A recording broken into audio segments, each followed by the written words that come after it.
اور بڑے دل سے میری خواہش تھی دنوں سے کہ آپ سے میری گفتگو ہو۔ میرا نام رانا منیر احمد ہے۔ میں پاکستان پنجاب ضلع سرگودا سے میرا تعلق ہے۔ جی سر. اور پہلی بات یہ کہ میں نہ حافظ ہوں نہ میں عالم ہوں۔ جی سر. آپ کی میں نے کئی مرتبہ یہ گفتگو سنی ہے کہ سیدنا ابو بکر صدیق رضی اللہ تعالی عنہ اور سیدنا عمر فاروق رضی اللہ تعالی عنہ کا ایمان ثابت نہیں ہے۔ یہ کئی مرتبہ میں نے آپ کی گفتگو سنی ہے۔ صحیح. تو میں سب سے پہلے تو آپ سے یہ سوال کرنا چاہوں گا، اور کئی مرتبہ میں نے یہ بات آپ کی زبان سے سنی ہے کہ خالق مالک ایک اللہ ہے، اللہ کی مرضی کے بغیر کچھ نہیں ہو سکتا۔ کیا یہ سوال میرا آپ سے ہے، کیا کچھ چیزیں ایسی ہیں جو اللہ کی مرضی کے بغیر بھی ہو سکتی ہیں؟ یہ سوال میرا آپ سے ہے، اس کا جواب مجھے چاہیے۔ اللہ کے دو مرضی ہے نا، ایک ہے ارادہ جو اللہ تعالی شریعت میں کیا نا. اللہ تعالیٰ نے ارادہ، اس کی مرضی ہے، اس کی رضا یہ ہے کہ سب لوگ ایمان لائیں. اللہ کس بات چاہتا ہے ہم سے؟ کہتا ہے کہ آپ سب ایمان لاؤ، سب کوئی جھوٹ نہ بولے، کوئی حرام نہ کہے، کوئی زنا نہ ہو، کوئی گناہ نہ ہو، سب با تقوی جو اللہ نے ہم سے چاہا ہے. یہ جو ارادہ ہے اللہ تعالیٰ کی جانب سے، یہ ایک ارادہ ہے، ٹھیک ہے نا. اس میں اللہ تعالیٰ گناہ نہیں چاہتا کہ کوئی گناہ کرے. شریعت میں ایک جو اللہ تعالیٰ نے جو حکم دیا کہ یہ کرو یہ نہ کرو، ٹھیک ہے نا، اس میں اللہ تعالیٰ کی کوئی رضا نہیں ہے کہ کوئی جھوٹ بولے، کوئی اپنے ماں باپ کو ستائے، اذیت و آزار دے، کوئی جا کے کسی نبی کو گالی دے دے، ٹھیک ہے نا. کوئی لوگ پرانے زمانے میں انبیاء کو قتل کرتے تھے، بہت سارے انبیاء قتل ہوئے ہیں. اللہ تعالیٰ یہ تو نہیں چاہتا نا. یہ ایک ہے. دوسرا ایک اللہ کا ارادہ ہے، اللہ کا ارادہ وہ ایک ارادہ ہے جو اللہ تعالیٰ نے شریعت میں ظاہر کیا. ایک ارادہ اللہ تعالیٰ ہے کہ اللہ تعالیٰ نے خلقت میں ظاہر کیا کہ اللہ نے سب کو اختیار دیے، ٹھیک ہے نا. آپ کو اختیار دیے، مجھے بھی اختیار دیے، سب لوگوں کو. کافر کو بھی اختیار دیا. کافر کو یہ انا ہدیناہ السبیل اما شاکرا و اما کفورا. کافر کو یہ اختیار دیا کہ بھئی یہ اللہ کا راستہ ہے، یہ اسلام ہے، یہ دین ہے، سب کچھ حق ہے بھئی. اب اس کو اختیار ہے کہ وہ چاہ کے کلمہ پڑھے، ایمان لائے، یا کہہ دے کہ نہیں بھئی میں بدبختی چاہتا ہوں، مجھے وہی شراب خوری پسند ہے، مجھے زنا پسند ہے، میں شریعت پہ آ کے، دین میں آ کے میں نے وہ سب سلسلے تو بند ہو جائیں گے نا. جو شہوت رانی ہے، جو شہوت طلبی ہے، وہ تو بند ہو جائے. یہ میرے لیے دنیا پسند ہے، میں مسلمان کیوں نہ ہو جاؤں. تو وہ اسی گناہ کے راستے پہ چلے. یہ اللہ تعالیٰ نے اسی طرح اس پہ راضی ہے. راضی یعنی عالم ہے، نہ کہ یہ اس پہ ثواب دے گا. اللہ اس کو پسند کرتا ہے. نہیں، ثواب اللہ تعالیٰ نے یہ سسٹم ایسا بنایا کہ اگر کوئی کسی کو قتل کرنا چاہے نا، کیوں اللہ کو پتہ نہیں تھا کہ اللہ یہاں پہ ایک مظلوم قتل ہوگا؟ بالکل اللہ کو پتہ تھا. اللہ روک نہیں سکتا تھا، بالکل روک سکتا تھا. لیکن اللہ نے دنیا ایسی بنائی ہے کہ اگر کوئی ظلم کرنا چاہے، اس کے اختیار بھی ہے، اس کے پاس امکان بھی ہے. گناہ کر بھی سکتا ہے، گناہ کا ارادہ بھی کر سکتا ہے، وہ گناہ کر بھی لیتا ہے، ٹھیک ہے نا. عذاب اللہ نہیں بھیجے گا، اللہ اس کو نہیں روکے گا. کوئی شخص کلمہ پڑھنا چاہتا ہے، اختیار ہے. وہ کلمہ پڑھنے کے بجائے جا کے کافر بن جائے، مرتد ہو جائے، وہ بھی اختیار ہے. تو اللہ تعالیٰ کی دو رضائیں بھائی، اور دو ارادے ہیں. ایک ارادہ یہ ہے کہ اللہ تعالیٰ نے شریعت میں بولا ہے نا، نبی صلی اللہ علیہ وسلم ہمارے لیے کہہ رہے ہیں کہ بھائی، نبی نے تو نہیں فرمایا کہ تم گناہ نہیں کر سکتے نا. یہ تو نہیں بولا کہ تم مجبور ہو گناہ کرنا، تم کرو، یا تم گناہ تو تم اپنے اختیار کے بغیر کر سکتے ہو. نبی صلی اللہ علیہ وسلم نے فرمایا کہ تم گناہ کر سکتے ہو بھائی. گناہ وہ تو اللہ کی جانب سے عذاب تھوڑی آنی ہے کہ تم نے، اگر کوئی شرابی شراب پیتا ہے، اللہ وہاں پہ کوئی معجزہ کر کے روکے گا تو نہیں، شراب پیے گا وہ. کوئی اپنی ماں کو مارے گا، کوئی اپنی ماں کو گالی دے گا، جو بھی جتنے گناہ ہوتے ہیں. نبی صلی اللہ علیہ وسلم نے فرمایا یہ نہ کرو. اگر کرو گے تو اللہ تعالیٰ تمہیں عذاب کرے گا. کب؟ قیامت میں. دنیا میں بھی آثار ہو سکتے ہیں، آخرت میں عذاب کرے گا. اچھا، یہ نہ کرو. لیکن دنیا میں جتنی چیزیں ہوتی ہیں نا، یہ جتنی چیزیں ہوتی ہیں، یہ اللہ کے علم سے ہوتی ہیں. اس میں اللہ راضی نہیں اس معنوں میں کہ اس میں ثواب دے گا. یعنی اللہ نے جو دنیا خلق کی ہے، مثلا ایک شخص نماز نہیں پڑھتا، ایک شخص ماں باپ کو گالی دیتا ہے، ایک شخص اپنی بیوی کو مارتا ہے، ظلم کرتا ہے، بچوں پہ ظلم کرتا ہے، رشوت، جب کام پہ جاتا ہے تو لوگوں سے رشوت لیتا ہے، جس کے پاس رشوت کا پیسہ نہ ہو اس کو ذلیل کر کے دفتر سے نکالتا ہے، ٹھیک ہے نا. ایسے لوگوں کے فعل کو اللہ جانتا ہے کہ ایسے کام کرے گا. جو فرعون نے موسیٰ علیہ السلام کے ساتھ کے بچوں کو ذبح کرتا تھا نا، بنی اسرائیل کے ساتھ، اتنا بڑا کہتا تھا میں خدا ہوں. اللہ جانتا تھا کہ یہ کرے گا. اللہ تعالیٰ نے کافی لمبا اجازت دی جواب، ہے. یہ کافی لمبا آپ کا جواب ہو گیا ہے. صحیح. تو جو بندہ نیک کام کرتا ہے وہ کس کی مرضی سے کرتا ہے؟ اس کا جواب تھوڑا سا مجھے دے دو مختصر سا. وہ اللہ نے اس کو اختیار دیا، ارادہ دیا، پاور دیا. آپ ریاض الجنہ کو کیا سمجھتے ہیں کہ کیا ٹکڑا ہے وہ ریاض الجنہ؟ مجھے نہیں معلوم ریاض الجنہ سے آپ کی کیا مراد ہے، مجھے نہیں معلوم کیا کیا کیا ہے ریاض ریاض الجنہ، کتاب الجنہ کا نام جہاں آپ علیہ جہاں پر نبی علیہ الصلوۃ والسلام وجہ ہاں کائنات آرام بالکل فرما رہے بہترین، ہیں، آپ اس ٹکڑے کو کیا سمجھتے ہیں؟ وہ اللہ کی نعمت ہے، اللہ کا فردوس ہے نا، اللہ وہاں پہ نیکوکاروں کو لے کے جائے گا، شیعوں کو لے کے جائے گا، شیعوں کا ٹھکانہ ہے اور وہاں پر جو دو شیخین جو ہیں، سیدنا ابو بکر صدیق رضی اللہ تعالیٰ عنہ، سیدنا عمر فاروق رضی اللہ تعالیٰ عنہ، آپ علیہ الصلوۃ والسلام کے اس روزے کے ساتھ جو جنت کا ٹکڑا جس کو کہا گیا وہاں آرام فرما رہے ہیں، اس کے متعلق آپ کیا کہتے ہیں کہ وہ اللہ کی مرضی نہیں ہے جو وہاں آپ پر وہ سن لیں، دفن ہے؟ آپ سن لیں دیکھیں، نبی صلی اللہ علیہ وسلم کو لوگ جو پتھر مارتے تھے نا، پتھر مارتے تھے، اللہ کی مرضی ہے یا نہیں ہے؟ اللہ کا کوئی اس میں رضا نہیں ہے.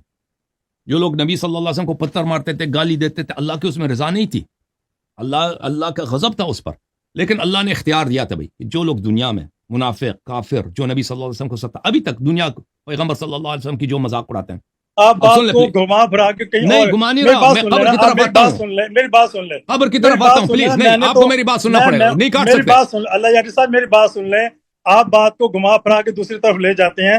میرا آپ سے سوال یہ ہے کہ جو ریاض الجنہ ہے جہاں آپ صحیح علیہ ہے، الصلوۃ والسلام سن آرام لیں بھائی، فرما رہے سن ہیں، لیں آپ علیہ بھائی، الصلوۃ والسلام کی حدیث میں سمجھ مبارک گیا. ہے کہ یہ جو جگہ ہے جنت کا ٹکڑا ہے، وہاں پر سیدنا ابو بکر صدیق، دو سیدنا لوگوں کا عمر ٹائم ضائع نہ فاروق کریں. رضی اللہ تعالی عنہ آرام فرما رہے ہیں. وہ اللہ کے چاہنے سے آرام فرما رہے ہیں، اللہ کے چاہنے سے وہاں پر وہ ان کی قبر اب مبارک سن ہے. لینا تو بھائی، ان کے متعلق آپ کیا خیال کر رہے ہیں؟ تو اب آپ نے کوئی نئی بات تو نہیں کی نا، دوبارہ سب کا ٹائم ضائع کیا، دوبارہ اپنے سوال کو تکرار کیا. اب سن لو نا، میں جواب میں اپنی مرضی سے دوں گا، آپ کی مرضی سے توڑ ہی دوں گا نا.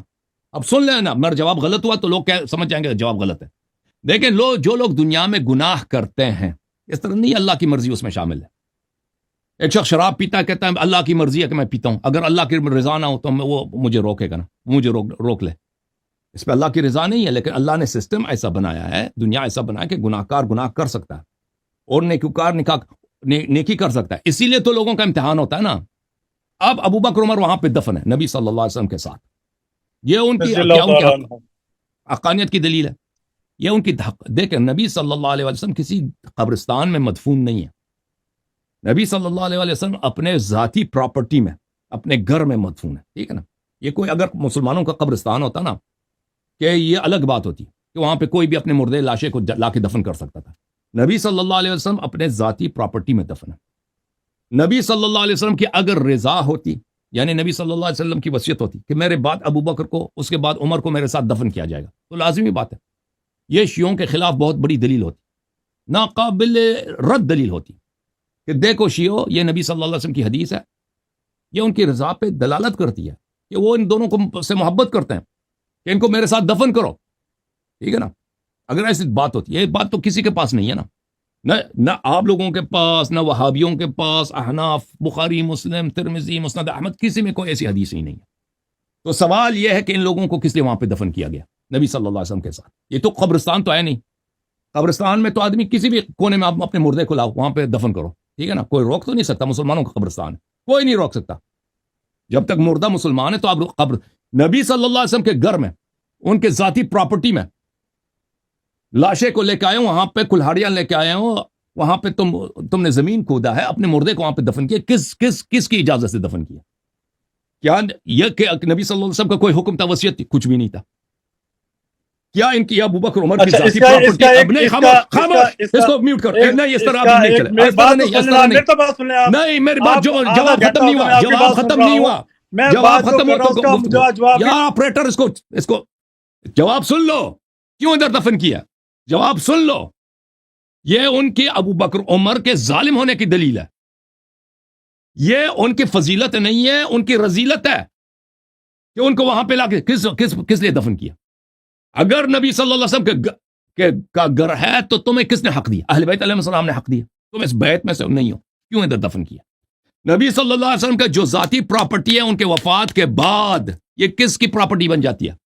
یہاں پہ دو ہیں باتیں. قرآن کہہ رہا ہے کہ یہ میراث ہوتی ہے، قرآن کہتا ہے کہ یہ میراث ہوتی ہے، ان کے ورث کو ملتا ہے نا.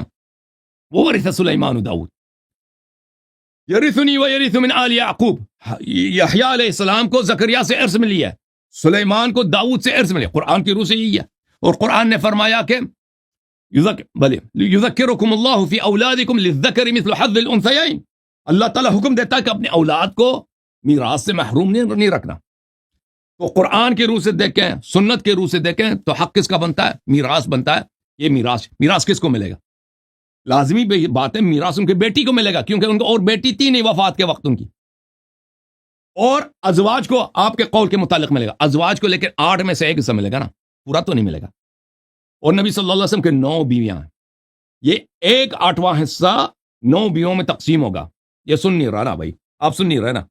یہ بڑی بدتمیزی کی بات ہے. آپ سوال کرتے ہیں پھر دیکھیں، یہ بہت ہی بدتمیزی ہے کہ آپ سوال کرتے ہیں پھر سوال کا جواب نہیں سنتے اور اپنی بات کر رہے ہوتے ہیں بیچ میں. ٹھیک ہے نا، نہایت ہی بدتمیزی. اچھا آپ سن لیں، میراث بنتا ہے. یہ جو میراث بیویوں کو ملتی ہے یہ 1/8واں 9 بیویوں میں تقسیم ہوگی. عائشہ کو کتنا ملے گا؟ عائشہ کو 1/8 میں سے 1/9 ملے گا، یعنی وہ 1.5% ملتا ہے. 1/8واں کتنا بنتا ہے؟ 1/8واں ملتا ہے 12.5%. 12.5% بنتے ہیں 1/8واں 1/8.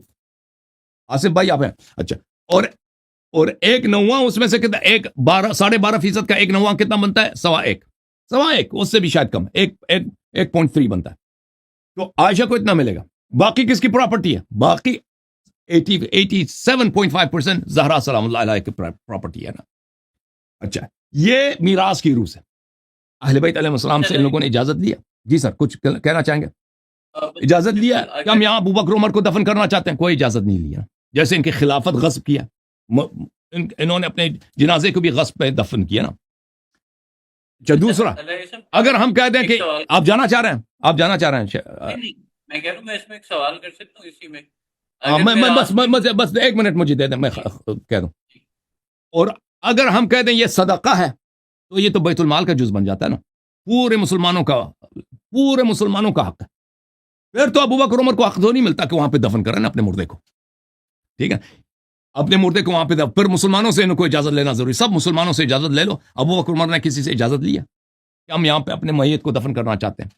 تو جس لحاظ سے بھی دیکھو ان دونوں کا قبر نبی کریم صلی اللہ علیہ وسلم کے ساتھ جو دفن کیا گیا یہ غصب ہے، اور سب مسلمانوں پہ واجب ہے اگر یہ نبی صلی اللہ علیہ وسلم سے محبت رکھتے ہیں کہ ان دونوں کو وہاں سے نکال دیں وہاں سے، کیونکہ غصب ہے. نبی صلی اللہ علیہ وسلم کی بے حرمتی ہے، ان کے مکان پہ ناجائز قبضہ ہے.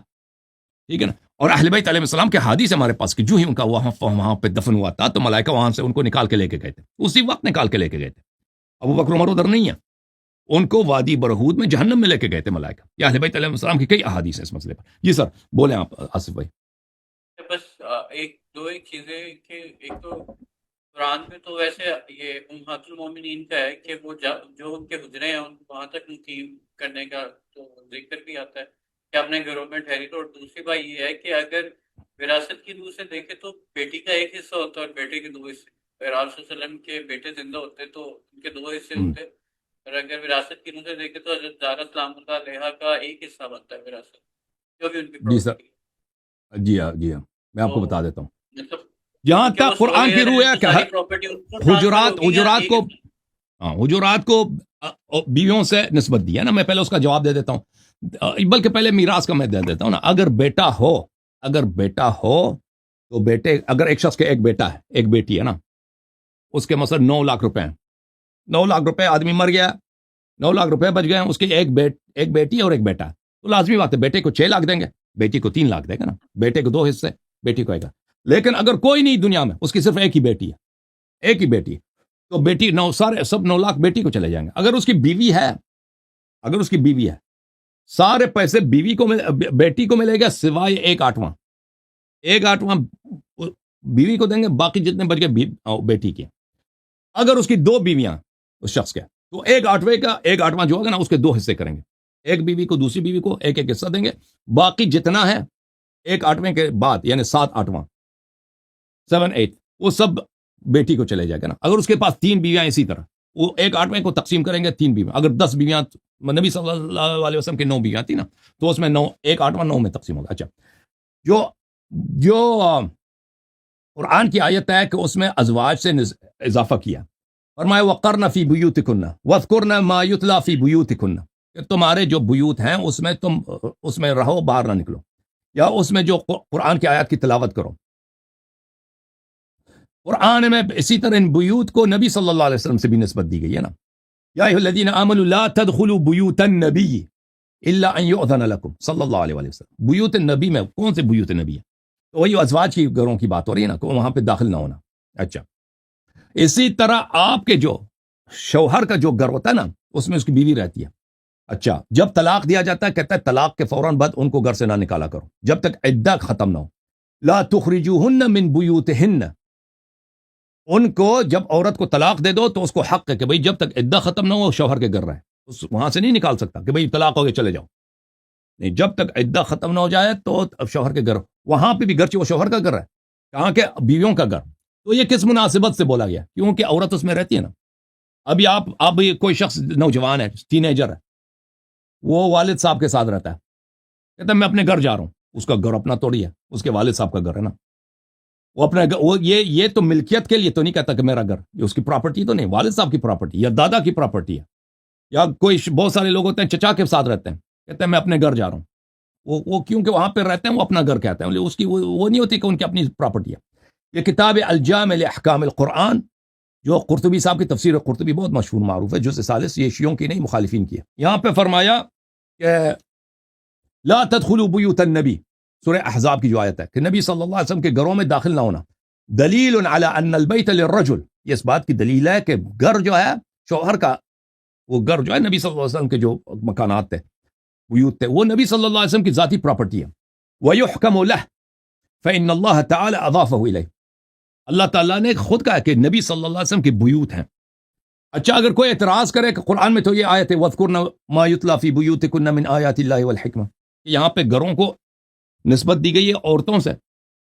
بیوتکن بولا نبی صلی اللہ علیہ وسلم کے ازواج کے جو گھرانے ہیں. قلنا اضافت البیوت الی النبی صلی اللہ علیہ وآلہ وسلم اضافت ملک، یہ جو اضافہ ہے، اضافہ بولتے ہیں نا، کا جو لفظ ہے اردو میں کا مثلا کہتے ہیں کہ اس کا باپ، اس کا گھر، اس کا کاروبار، یہ کا جو لفظ ہے اس کو اضافہ بولتے ہیں عربی میں. یہ جو اضافہ ہے کہ کہا گیا ہے کہ بیوت النبی، یہاں پہ اضافہ ہے، اضافہ ملکیت کی.